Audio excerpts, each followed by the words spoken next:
ప్రభుత్వానికి ముందు చూపుల పరిపాలన అసమర్థత వీటన్నిటి ఫలితంగా గత 4 రోజులుగా రాష్ట్రం అంతా కూడా డీజిల్ పెట్రోల్ ఖర్చుతోటి వినియోగదారులు, రైతులు, విద్యా సంస్థలు, అనేక మంది ఆఫీసులు సామాన్య ప్రజానీకం అస్తవ్యస్తంగా ఈ పరిస్థితికి గందరగోళానికి ఇబ్బందులు పడుతూ ఉన్నారు.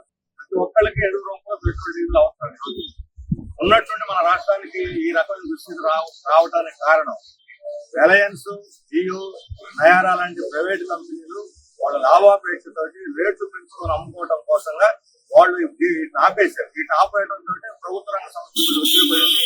వాళ్ళు మామూలుగా ఇచ్చేదానికన్నా కూడా కోటా పెట్టేసి తక్కువలో రిలీజ్ చేయడం మొదలుపెట్టారు. దాంతో మొత్తం అస్తవ్యస్తం. గత 2 నెలలుగా దేశం ప్రపంచం అంతా కూడా యుద్ధ వాతావరణం వచ్చి ఇరాన్ దీంతో జరుగుతూ ఉంటే ప్రభుత్వం కనీసం ఇప్పటికే గ్యాస్ మన దొరకట్ల కమర్షియల్ గ్యాస్ ఇప్పటికీ సంక్షోభంలో. మన రాష్ట్రంలో గ్యాస్, పెట్రోల్, డీజిల్ 2 ఉత్పత్తి అవుతుంది గోదావరి కృష్ణా బేసిన్ లో. ఈ రోజు మన రాష్ట్రానికి అవసరమైన గ్యాస్ లో 3 మించి అంటే అదనంగా ప్లస్ 3 రెట్లు అదనంగా ఉత్పత్తి అవుతుంది. మన రాష్ట్రానికి పెట్రోల్, డీజిల్ ఎంత అవసరం దాదాపు అంతా మనకి కేజీ బేసిన్ ఉత్పత్తి అవుతుంది. మొత్తాన్ని రిలయన్స్ పైప్ లైన్ వేసి పట్టుకొని వెళ్ళిపోతున్నాడు గుజరాత్, మహారాష్ట్రకి. మనం విదేశాల నుంచి ఎక్కువ రేట్లు పెట్టి దిగుమతి చేసుకుంటాం. అది కూడా ప్రైవేట్ కంపెనీలు దిగుమతి చేసుకుంటాయి. వాళ్ళు ఇష్టానుసారం ఒక్కొక్క బ్యార్ల మీద అంతర్జాతీయంగా $20-25 పెరిగితే ఇక్కడ మన దగ్గర లీటర్ మీద 30-40 రూపాయలు పెంచుతుంది. అంటే మామూలుగా 10 రూపాయలు పెంచాల్సిన 30 రూపాయలు పెంచేస్తారు. దీంతో బ్లాక్ మార్కెట్ పెరిగిపోయింది.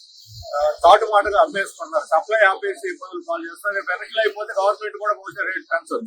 ఈ మొత్తం పరిస్థితి మోడీ ప్రభుత్వం ఇక్కడ మన రాష్ట్రంలో ఇది మరీ దారుణంగా ఉంది సిచ్యువేషన్. పక్కన తమిళనాడు, కర్ణాటకలో కూడా లేనటువంటి సమస్య మన రాష్ట్రంలో ఎవరికి ప్రభుత్వం యొక్క అసమర్థ ముందు చూపు లేనటువంటి విధానాలు, పాలన వైఫల్యం ఎదుర్కొంటున్న వాళ్ళు ఇప్పటికైనా సరే పూర్తి స్థాయిలో మన రాష్ట్రానికి వినియోగదారుల కోసం సరఫరా చేసి ప్రభుత్వ సంస్థల ద్వారా మనకి ఈ సంక్షోభాన్ని నివారించాలి. లేకపోతే ప్రజల జనజీవనం అస్తవ్యస్తం పరిస్థితి.